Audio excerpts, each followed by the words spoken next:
If you, however, have the focus and you learn how to have your mind and your body in sync, and you can learn how to use emotions to energize not only your mind and your thinking abilities, not let your mind being controlled by it, you develop an awareness to see outside of your social circumstances. What people don't realize, and I say this over and over again, your emotions are programmed.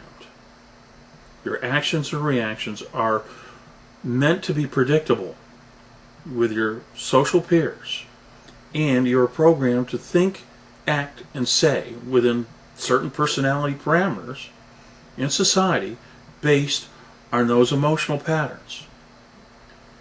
Learning how to step outside of that and choose your own mind, your own thought, and your own emotions, and to drive your thought faculties for yourself is the first and most important way to develop true spirituality.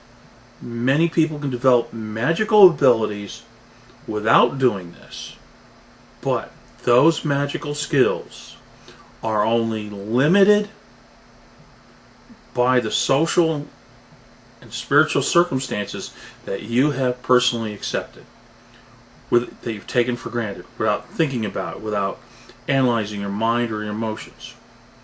So we do place a lot of emphasis on internal and preternatural disciplines so that you yourself can learn to have control, where you can choose to interact with those prescribed ways, or stand back, assess it, and choose something completely and uniquely different.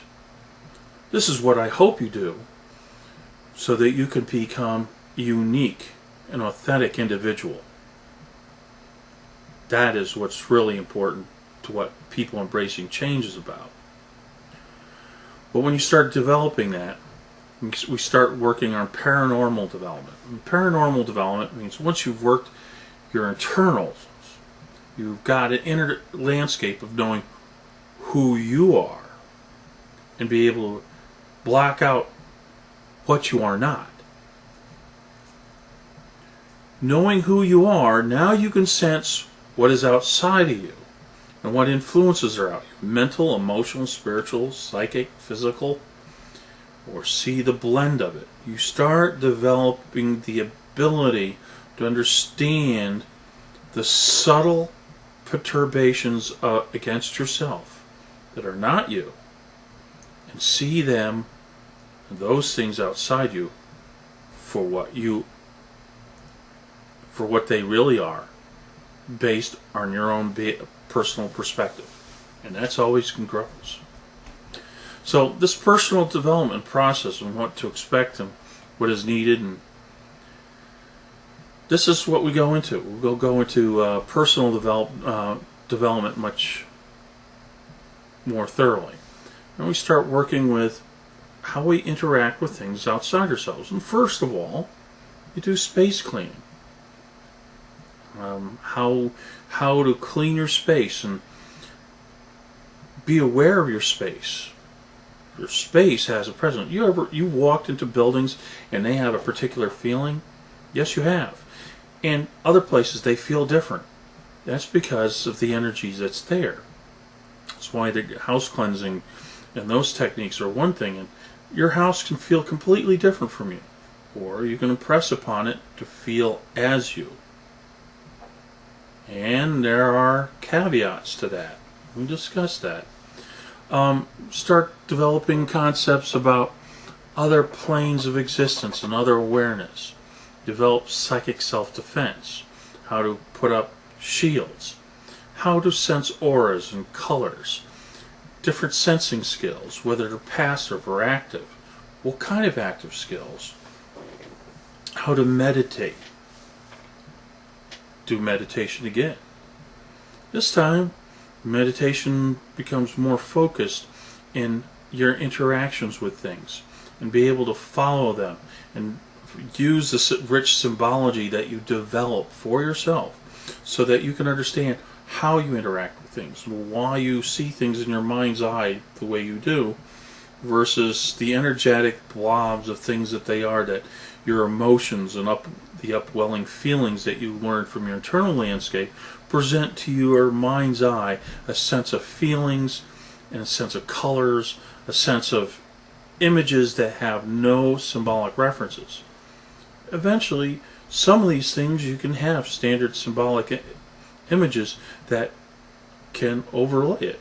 In other words, people, places, and some things that are beyond, that are on a spiritual plane outside yourself.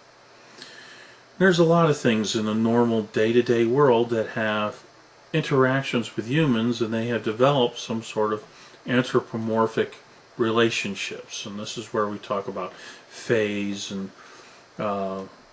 different fairy type of traditions, land whites, understanding the land for what it is, and then we superimpose our interrelationships with them with our own metaphors, and we end up seeing things. But then again, a lot of those things really start casting a shadow of who and what we are and what people are at their base and in general.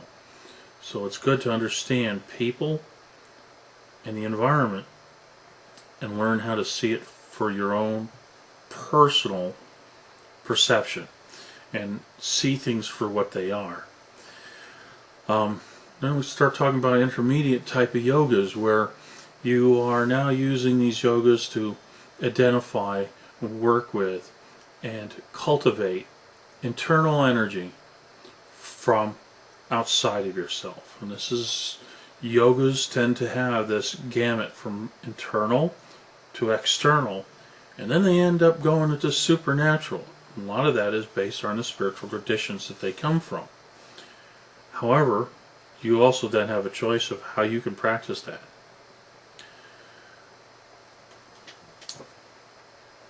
Then we go into concepts of like low and high magic, and how to actually interpret what we read about them. And there's a rhetorical rhetoric, term in rhetoric and philosophy called hermeneutics. That's taking what you read and applying all your knowledge with logic to understand how much of this, what you read, is actually factual, usable, or is based on what type of perception. Those perceptions of the writers color and filter information into a book for their own point of view, from their own point of view and purpose, and sometimes an agenda that is greater than their own by other beings that influence them as well. When you see that, and you learn how to look at that, you develop critical thinking.